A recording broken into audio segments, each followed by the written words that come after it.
거듭남이라는 얘기를 많이 합니다. 영어에서는 born again이라 그럽니다.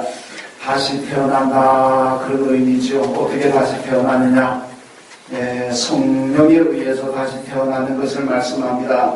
성경에 보면 이 거듭난 사람의 삶을 많이 보여주고 있는데 특히 삭개오를 볼 수가 있습니다. 삭개오가 세리장으로서 옛날에는 많이 부정한 방법으로 재산을 많이 모았습니다. 그런데 예수님을 만나고 난 다음에 그가 변했습니다. 그래서 고백하기를 내가 지금까지 불법적으로 부정한 방법으로 재산을 모았다면 내가 4배로 다시 갚겠습니다.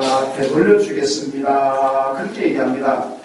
이 4배라는 것은 율법입니다. 구약 율법에는 남의 것을 도적질했다거나 남의 것을 부정한 방법으로 빼앗았다면 돌려줄 때에는 4배, 4배로 갚아라 이렇게 말씀합니다. 그러니까 이 삭개오는 말씀에 근거해서 자기가 돌려주겠다 그런 얘기입니다. 성경 말씀대로 율법대로 그 근거해서 자기가 다 돌려주겠다는 얘기죠. 그래서 그 옛날에는 많이 가지기 위해서 부정한 방법을 모았는데 예수 만나고 난 다음에 이제 변화되어 가지고 4배로 갚아드리겠습니다.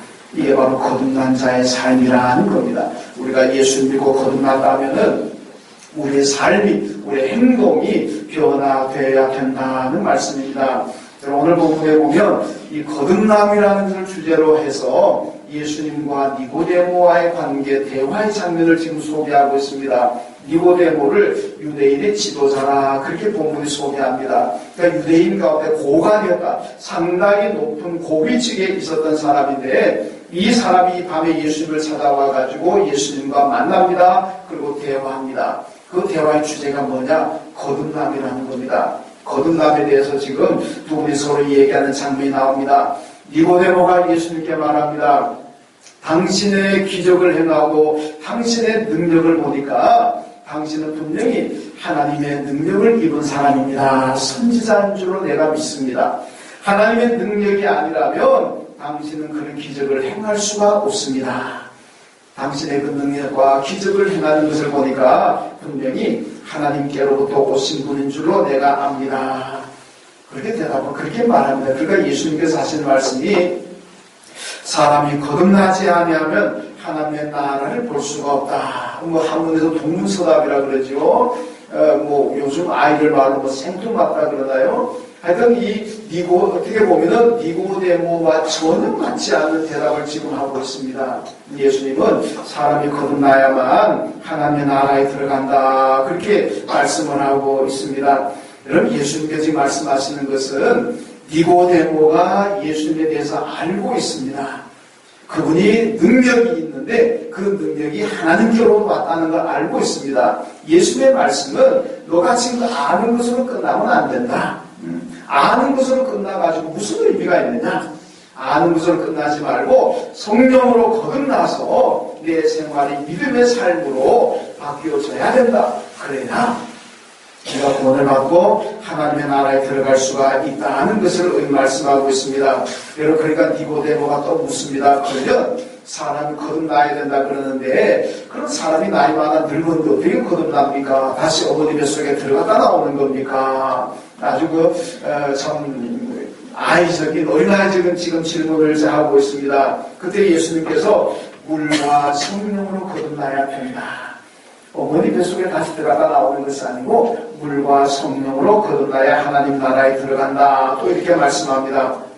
그러니까 니고데모는 지금 예수님에 대해서 어느 정도 알고 있습니다. 예수님이 행하시는 그 기적과 능력을 보면서 굉장히 신비감에 쌓여있고 그 예수님의 능력과 기적에 대해서 또 니고데모는 감동하고 있는 그런 장면입니다. 근데 예수님의 말씀은 너가 그렇게 나를 보고 감동받고 신비하다고 생각하는 것 거기서 끝나면 안 된다. 거기서 끝나면 그게 무슨 의미가 있느냐? 거기서 끝나지 말고 한 단계 더 나아가라. 한 단계 더 나아가는 게 뭐냐? 성령으로 거듭나는 이런 한 단계로 더 발전해야 된다는 것을 말씀하고 있습니다. 여러분, 예수님께서 기대하시는 것은 예수님이 누군지 아는 게 아닙니다. 우리가 예수가 누군지 공부를 하고 무슨 책을 읽어가지고 뭐 누구 강연을 듣고 세미나에 가서 예수가 누군지 알게 됐다. 그게 예수님이 바라는 게 아니라는 겁니다. 물론 모르는 걸 아는 게 좋지만은 중요한 것은 내가 아는 대로 믿어야 된다는 겁니다. 믿고 예수님의 가르친 대로 우리의 삶이 변화되고 바뀌어져야 된다. 그래야 이게 예수를 만나는 거고 하나님의 나라에 갈 수가 있다는 말씀입니다.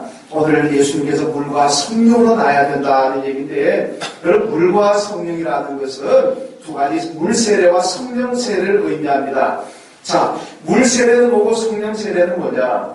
여러분 성령 먼저 우리가 받는 게 성령 세례겠죠? 예수를 믿게 되면 내가 예수를 영접하는 그 순간에 여러분 성령은 내게 임했습니다. 그럼 성령 세례 받은 겁니다. 그럼 물 세례는 뭐냐? 우리 교회 법에 따라서 요즘 우리 총회법이 사람이 만 15세가 지나게 되면 세례를 받습니다. 오늘도 세례 받는 분들 계십니다만은 하여튼 세례 받을 수 있는 자격은 만 15세부터 세례를 받습니다. 그게 물 세례잖아요. 그래서 성령 세례는 내가 예수를 영접하는 그 순간에 예수가 나의 구주가 되심을 고백하고 믿는 그 순간에 성령 세례를 받는 거고, 그리고 교회 법에 따라서 또 물 세례를 받게 됩니다. 그래서 성령 세례와 물 세례, 물과 성령 세례를 다 받을 때 완전한 교인이 된다, 그런 말씀입니다. 오늘 세례를 받고 성찬식에 참여한다는 것, 이것은 내가 완전한 신앙이 되었다는 의미입니다. 오늘 혹시 아직 세례를 받지 못하셔가지고 성찬 예식에 참여하지 못하신 분들이 계신다면 다음에는 빨리 세례 받으시고 성찬 예식에 참여하십시오. 그것이 물과 성령으로 거듭나는 그런 생활로 나아가는 길입니다. 오늘 우리 성도들도 이런 예배를 통해서 우리가 하나님을 찬양합니다. 하나님께 기도합니다. 우리가 하나님께 예배드리고 하나님께 영광을 돌리지 않습니까? 예배드리고 난 다음에 감동받았다, 은혜 받았다, 찬양하고 난 다음에 감동받았습니다, 은혜 받았습니다. 거기서 끝나면 안 됩니다. 은혜 받았습니다, 감동받았습니다, 거기서 끝나버린다면 이건 니고데모의 신앙 단계입니다. 니고데모 신앙 단계에 대해서 예수님께서 만족하셨습니까? 아니잖아요. 한 단계 더 나아가라. 넌 아직 아니라고 그랬잖아요. 우리는 니고데모 신앙 단계에 머물러서는 안 됩니다. 물과 성령으로 거듭나는 그런 믿음의 삶으로 변화되어야 될 줄로 믿습니다. 오늘 세례를 받으시고 성찬에 참여하는 성도들은 다 거듭난 성도들이고 또 거듭나야 됩니다. 거듭난 성도들의 삶이 무엇입니까? 어떻게 살아야 되겠습니까? 먼저는 거듭난 사람들은요, 항상 예수 그리스도를 마음에 품고 살아야 됩니다. 여러분 거듭났습니까? 그 다음에는 여러분 마음속에 예수 그리스도를 항상 품고 살아야 됩니다. 바울이 빌립보서 2장에서 얘기합니다. 너희는 이 마음을 품으라 곧 그리스도 예수의 마음이니, 이렇게 말씀합니다. 우리가 항상 품어야 될 분은 예수 그리스도라는 말씀입니다. 여러분 예수 그리스도를 마음에 품으려면 어떻게 해야 됩니까? 예수를 많이 생각해야 됩니다. 예수를 깊이 생각해야 됩니다. 그러니까 히브리서는 뭐라 그럽니까? 예수를 깊이 생각하라, 그렇게 말씀하고 있습니다. 여러분 사람은요, 자기가 깊이 생각하는 데 따라서 인생을 살아가게 됩니다. 돈을 깊이 생각하는 사람 맨날 돈 따라갑니다. 돈 따라가느라고 아무것도 못합니다. 폭력을 깊이 생각하는 사람은 맨날 폭력적으로 살아가게 되는 겁니다. 노름을 깊이 생각하는 사람은 맨날 노름하는 겁니다. 여러분 음란하는 것을 깊이 생각하게 되면 그 삶이 음란하게 되는 겁니다. 무엇든지 간에 내가 깊이 생각하는 것 있으면은 그 깊이 생각하는 대로 가게 되는 겁니다. 여러분 예수를 깊이 생각하고 성경이 말씀하잖아요. 왜 그럽니까? 예수를 깊이 생각하면 예수의 마음을 품게 되고 예수의 삶을 따라가게 될 줄로 믿습니다. 예수 대충 생각하고 주일날 교회 올 때만 예수 생각하고 평일날 살아갈 때는 예수 잊어버리고 살아가니까 우리가 믿음의 삶을 못 사는 거지, 예수를 정말 깊이 묵상하고 깊이 생각하면 예수를 품게 되고 예수의 삶을 우리가 살게 될 줄로 믿습니다. 여러분, 예수의 마음이 무엇입니까? 마태복음 11장에 보니까요, 예수님께서 그러잖아요. 나는 마음이 온유하고 겸손하니까 이걸 내게 와서 배워라, 그렇게 말씀합니다. 예수의 마음은요, 온유와 겸손입니다. 마태복음 8장, 마태복음 5장에 여러분 그 뭡니까? 팔복 나오잖아요. 팔복 나오는 게 뭡니까? 온유한 자는 복이 있나니 땅을 기업으로 받을 것이다.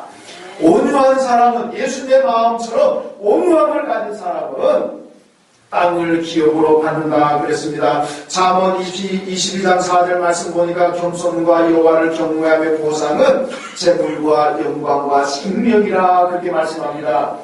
여러분, 온유하면 땅을 기업으로 받습니다. 겸손하면 생명과 영광과 재물의 축복을 받게 된다고 말씀했습니다.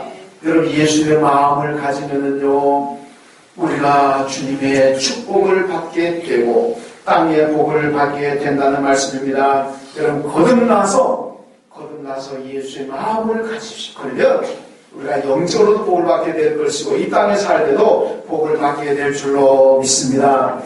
여러분, 프란체스코라는 유명한 수도사가 있습니다. 이태리 아시스 출신인데, 여러분, 이 양반이 그 프란체스코 수도원 운동도 일으켰고 아주 청빈주의자의 삶을 살았던 사람입니다. 한 번은 이 프란체스코가 자기 제자들하고 40일 금식기도 하기로 하고 40일 금식기도 들어갔습니다. 39일째까지 모든 제자들과 함께 금식기도 잘 했습니다. 그런데 39일째 된 날 하루 앞두고 제자 하나가 옆에 보니까 수프의 냄새가 코를 찌르는데 얼마나 먹고 싶겠습니까? 여러분, 금식 해본 분들은 경험을 알 겁니다. 너무너무 먹고 싶어요. 그래가지고 하루 앞에 두고 그 유혹을 이기지 못해가지고 수프를 먹어버렸습니다. 그러니까 옆에 있던 같이 금식하는 제자들이 전부 다 분노해가지고 어떻게 너가 그럴 수가 있느냐? 그러고도 프란체스코가 제자라고 할 수가 있느냐? 그렇게 믿음이 약해가지고 어떻게 하냐고 막 야단치고 분노했습니다. 그러다가는 자기 스승에게 잃어버렸습니다. 선생님, 아무개 제자가 지금 수프를 먹어버렸습니다. 이건 정말 큰일 날 일 아닙니까? 빨리 좀 야단쳐주세요. 제가 벌을 줘야 됩니다. 그런데 프란체스코가 벌을 주지 않았습니다. 야단치지도 않았습니다. 그러니까 다른 제자들이, 아니 선생님, 어떻게 가만 보고만 있으면 저런 사람을 야단쳐야지요. 응? 저게 무슨 제자라고 할 수가 있습니까? 창피해서 같이 못하겠습니다. 그때 프란체스코가 얘기합니다. 우리가 금식하는 목적이 뭔가? 우리가 금식하는 것은 예수의 성품을 담기 위함이다. 예수의 성품을 담고 예수의 삶을 담기 위해서 우리가 금식하는 거 아니냐. 금식하면서 그거 하나 묻었다고 해서 그렇게 미워하고 욕하고 비방하려면은 뭐 때문에 금식하느냐. 차라리 금식하면서 비방하고 욕하고 비난할 바에는 금식 안 하고 사랑하는 것이 더 낫지 않겠느냐. 여러분, 이런 얘기 아닙니까? 여러분, 기도 많이 하는 사람이 기도하지 못한 사람 욕하고 비난한다면 차라리 기도하지 말고 사랑하는 것이 낫다는 얘기입니다. 내가 봉사 많이 하면서 봉사 못하는 사람 비난하고 욕할 것 같으면 차라리 봉사하지 말고 서로 사랑하며 지내는 것이 낫다는 얘기입니다. 내가 뭐 좀 한다고 나처럼 못하는 사람 비난하고 욕할 바에야 하지 말라는 얘기입니다. 그리고 예수의 온유와 겸손한 마음은 바로 그런 거라는 얘기입니다. 온유와 겸손과 사랑의 마음을 우리가 가져야 됩니다. 이게 예수의 마음이죠. 그렇다면 다른 사람을 사랑하게 되고 이해하게 되고 불쌍히 여기게 됩니다. 두 번째로 거듭나면요, 가치관이 달라지게 됩니다. 사람들 다 성공을 꿈꾸며 살고 있습니다. 성공에 최고의 가치관을 두고 있습니다. 나는 성공해야지. 그런데 무엇을 성공으로 생각합니까? 대개 사람들은 많이 가지는 것을 성공으로 생각합니다. 돈도 많이 가지면 성공이라 생각합니다. 지식도 많이 가지면 성공이라 생각합니다. 자격증도 많이 가지고 재능도 많이 가지고 기술도 많이 가지고 하여튼간에 무엇인지 내가 많이 가지면 그걸 성공이라고 많은 사람들이 생각하고 있습니다. 그러니까 성공을 소유의 개념으로 생각합니다. 많이 소유하는 것이 성공이다. 돈도 명예도 지위도 기술도 지식도 많이 소유하는 것이 성공이라고 생각하고 있습니다. 그런데 예수를 믿고 거듭나게 되면 성공의 가치관이 달라집니다. 소유가 성공이 아니라 나누고 기여하는 것, 이게 성공이다. 그래서 거듭나기 전에는 소유의 가치관을 가지고 있습니다만 예수 믿고 성령으로 거듭나게 되면 이제는 나누고 기여하는 이 가치관으로 바뀌게 된다는 말씀입니다. 여러분 이삭이 보면요, 간 곳마다 잘 되고 배고팠습니다. 그러니까 사람들이 시기와 질투를 받아가지고 빼앗으려고 그럽니다. 이삭이 어떻게 합니까? 이거 내 건데 왜 빼앗으려고 그러냐? 내 거야! 움켜잡았습니까? 아니잖아요. 다 나누죠. 그래 당신들 가지세요. 그리고 다른 곳으로 갑니다. 가가지고도 열심히 해가지고 많은 복을 받았습니다. 그러니까 또 사람들이 시비를 겁니다. 그러니까 그럼 가지세요. 그리고 또 다른 곳으로 옮겨갑니다. 이런 구약시대는 거듭남의 개념 자체가 잘 없지만은 오늘 신약시대의 개념으로 본다면 이삭은 거듭난 사람입니다. 내 거라고 움켜잡고 내 거라고 주장하고 다투는 것이 아니라 그냥 나눠줍니다. 가지세요. 여러분 미국의 유명한 부자였던 록펠러라는 사람을 잘 아실 겁니다. 가난한 행상의 아들로 태어났습니다. 지지로도 가난한 집안에 살았는데 그가요 50세가 되기 전에 미국의 제일 가는 부자가 되었습니다. 여러분 이때까지만 하더라도 록펠러의 가치관이 뭔지 압니까? 성공의 가치관이 뭐냐? 내가 많은 것을 얻는 것이다. 많은 것을 소유하는 것이다. 이것이 그의 가치관이었습니다. 책상 위에 항상 나와 돈을 위하여 열심히 일하자. 이게 책상을 붙들는 그의 좌우명입니다. 나와 돈을 위하여 열심히 일하자. 그래서 50세가 되기 전에 이미 미국의 최고의 부자가 되었습니다. 이렇게 자기의 목표를 이루고 나면 행복할 줄 알았는데 웬걸 미국의 최고의 부자가 되고 난 다음에도 행복하지는 않습니다. 마음이 늘 불편합니다. 우울증에 시달리고 불안하고 불면증에 시달리고 밥을 먹어도 소화도 잘 안 되고 잠도 잘 못 이루고 여러분 유명한 병원, 유명한 의사 좋다는 약 다 먹어봤지만 소용이 없습니다. 늘 몸은 안 좋습니다. 그런데 어느 날 생각하기를 어릴 때 엄마 손잡고 교회 가는 날을 생각했습니다. 그래서 록펠러가 교회를 한번 가보자. 어릴 때 생각나서 다시 교회를 갔습니다. 교회 가서 예배 드리면서 예수를 만나게 되었습니다. 예수 만나고 그 자리에서 록펠러가 거듭났습니다. 그래서 그때부터 성공의 가치관이 바뀌었습니다.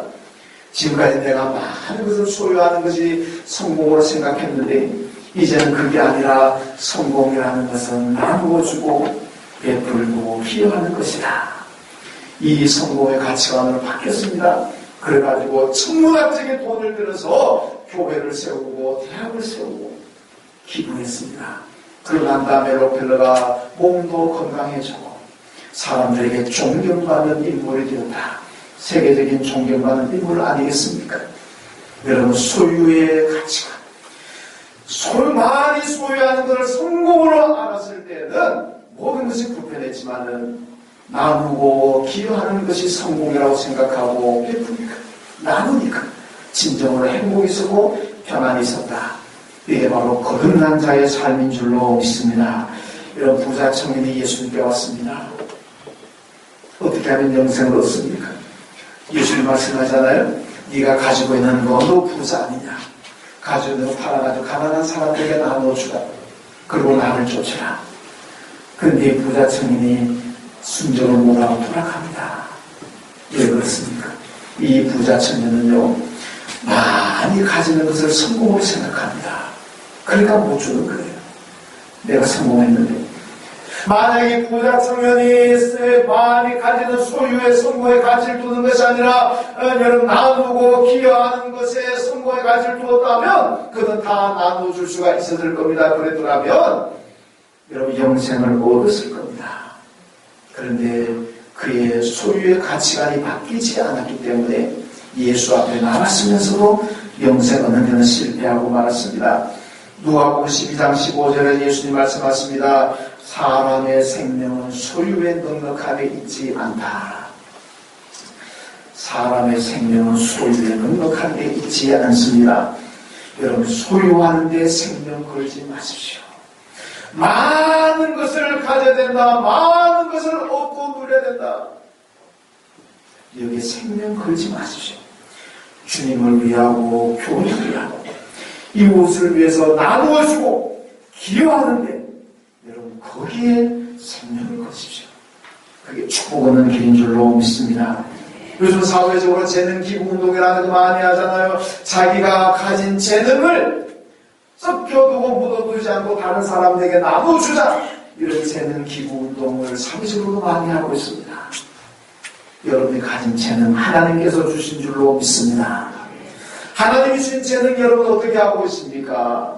한 달 한 달 받았던 종처럼 땅에 묻어두고 있지는 않습니까? 그 재능 묻어두지 마시고 그 재능 기부하십시오. 교회의 재능을 기부하시고 여러분 성도들 위해서 그 재능 기부하시고 하나님 위해서 여러분이 주신 하나님 주신 그 재능을 아낌없이 기부하고 사용하시는 여러분 되시기를 주님의 이름으로 축원합니다. 세 번째로 거듭나면 모든 것을 하나님의 은혜로 알고 감사하게 됩니다. 고린도전서 15장 10절 보니까요, 바울의 고백이 나오죠. 나의 나된 것은 다 하나님의 은혜라. 얼마나 멋있는 고백입니까? 한번 따라할까요? 나의 나된 것은 다 하나님의 은혜라. 여러분, 바울이 예수 믿고 난 다음에 어떠했습니까? 매를 맞습니다. 감옥에 갇힙니다. 돌에 맞아 죽을 뻔합니다. 다 지위도 지식도 사회적 배경도 다 버렸습니다. 마지막에는 예수 때문에 순교당합니다.